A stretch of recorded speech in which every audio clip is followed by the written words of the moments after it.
Hello দর্শক, আসসালামু আলাইকুম। আশা করি সকলে ভালো আছেন। তো দর্শক, দেখতে পাচ্ছেন কীভাবে পাট শাকগুলো চাষ করা হয়।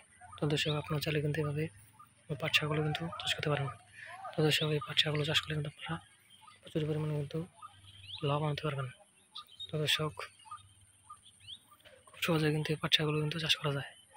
তো দর্শক, আপনারা চাইলে কিন্তু এভাবে আপনাদের চাষের জমিতে বা আপনাদের বাড়ির পাশাপাশি জমিতে এই পাট শাকগুলো চাষ করে প্রচুর টাকা লাভবান করতে পারবেন, এবং পাশাপাশি আপনারা নিজেরাও সেই পাট শাকগুলো কিন্তু রান্না করে খেতে পারবেন।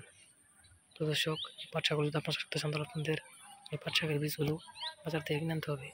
তারপর সেই বীজগুলো আপনাদের প্রতি জমিতে বা আপনাদের চাষের জমিতে এই পাট শাকের বীজগুলো ছিটিয়ে রোপণ করে দিলে আপনাদের এই পাট শাকগুলো আস্তে আস্তে তখন প্রচুর পরিমাণে বড় হয়ে যাবে।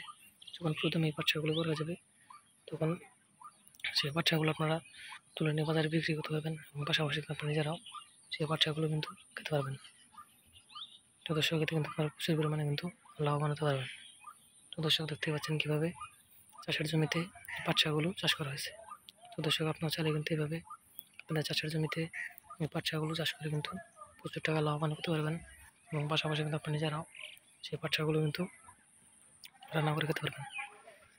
তো দর্শক, এই পাট শাকগুলো যদি আপনারা চাষ করতে চান, তাহলে আপনাদের এই পাট শাকের বীজগুলো বাজার থেকে কিনে আনতে হবে। তারপর সেই বীজগুলো আপনাদের চাষের জমিতে বা আপনাদের বাড়ির পাশে প্রতি জমিতে সেই পাট শাকের বীজগুলো ছিটিয়ে রোপণ করে দিলে কিন্তু আপনাদের এই পাট শাকগুলো কিন্তু আস্তে আস্তে এরকম বড় হয়ে যাবে। যখন প্রথমে এই পাট শাকগুলো বড় হয়ে যাবে, তখন সেই পাট শাকগুলো আপনারা তুলে নিয়ে বাজারে বিক্রি করতে পারবেন, এবং পাশাপাশি আপনি নিজেরাও সেই পাট শাকগুলো কিন্তু খেতে পারবেন।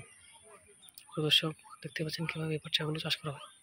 তো দর্শক, আপনারা চাইলে এভাবে এই পাট শাকগুলো চাষ করতে পারেন।